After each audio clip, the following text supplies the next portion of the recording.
the Chafetz Chaim. Imagine you see a beggar, ani, with torn, ripped, dirty clothes. He looks like a mess, balagan. And when he sees you, what does he say? Everybody, oh look, this guy, he has a stain on his clothing. Look, you see, he has a shirt, he's a stain. You say, what kind of beggar are you? What kind of person are you? Look how you look. And you're pointing out on me, I have a stain? Your whole outfit is a stain. Your whole outfit is a mess. You have a chutzpah to say I have a small stain? So therefore the Chafetz Chaim says, but we do this all the time. What happens? You go to your friend, and you say Lashon Hara to him. You say, so-and-so, he did this sin. But what do we say? We've been learning that Lashon Hara is the worst sin. So imagine a beggar goes, and he says, look, he has a stain. But you have his words.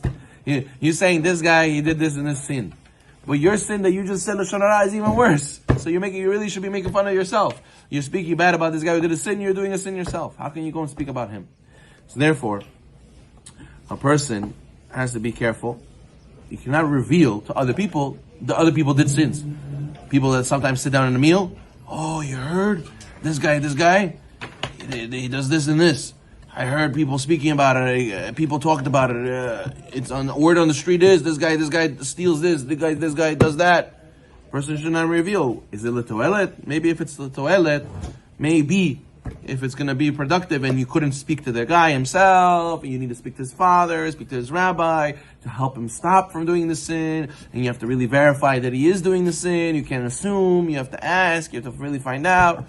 There's a lot of conditions for it to be l'toelet, for it to be for a constructive purpose. But usually people just say it just to say it because they're bored. And that is definitely asur.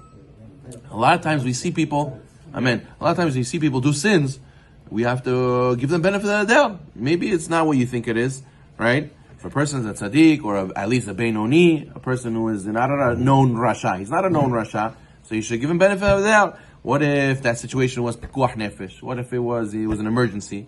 Maybe he wasn't aware what he was doing was a sin. Maybe he thought this is a chumrah. Maybe he thought it's a stringency not to do this, but you're allowed to do it. Maybe he did the sin and he felt bad. Maybe he did the shuvah already.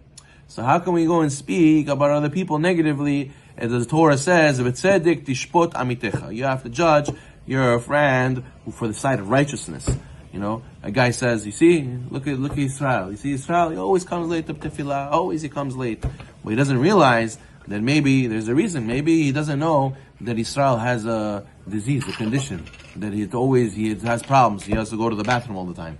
Maybe he doesn't know that he has kids crying at home. Every time he's about to leave, the kids start crying at home and he's not able to leave on time. You don't know what he's going through. How can you speak about him? You go and ask him why you always come late, so why are you speaking to other people? Maybe you don't even know what the truth is. So therefore a person has to be very careful. The Zohar writes, in the Shlamayim there are two echalot, there are two chambers. Echal zechut, echal chova. He says there's the chamber of righteousness, the chamber of zechut, and the chamber of negative, or prosecution. And he says, what sits in the Zohar says, what sits in the echal of zechut, echal of zechut of merits, is the 71 Sanhedrin rabbis who go and try to find zechut for you in your judgment.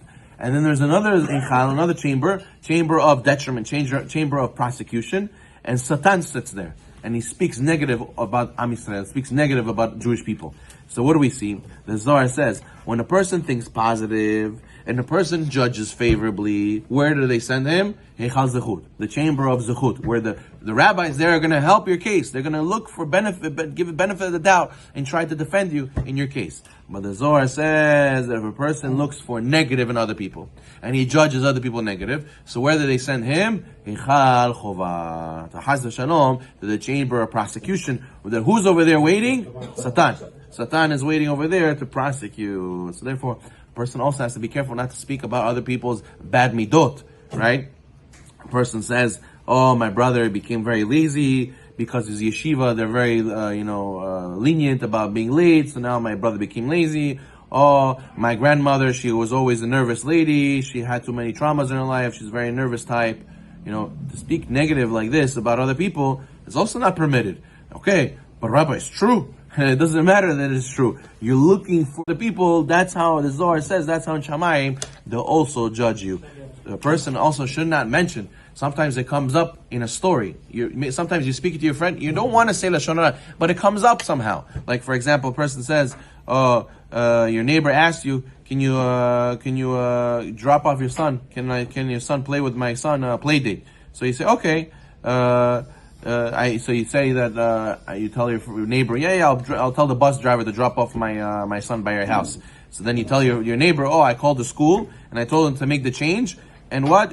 You should have heard how the secretary was yelling and was all nervous and was screaming. So you didn't call him to tell him Lashon Hara, but it came up and you didn't hold yourself from saying negative about somebody else. Or, you say, I've been so forgetful lately. A person says, last Shabbat I forgot to cook eggs for the meal, and after my husband yelled at me, so I realized I have to pay more attention. So why do you have to tell this person that your husband yelled at you? Why do you have to tell that? Why do you have to mention it? Why do you have to bring it up? Even though you didn't have in mind to speak Lashon Hara, but it could just fall out if you're not paying attention to every word you say. Some people, they think before they speak. That's why we have a tongue, we have a teeth, we have lips, in order to have gates. So we should think before we let it out of our mouth. But some people have, as they say, a mouth that it just like a river. It just flows. It just whatever, straight from the mind to the mouth, and it flies out. And a person has to think twice. Just like the Zohar says, just like you would guard what goes in your mouth, you have to check, wait, is this kasher? One second, what bracha is this? So too, a person, when he says something out of his mouth, also, it's a two-way street. You have to think, wait, is this kasher? Is this allowed? Is it mitzvah or is it avera? What I'm about to say. A person has to think twice before he speaks. Amen.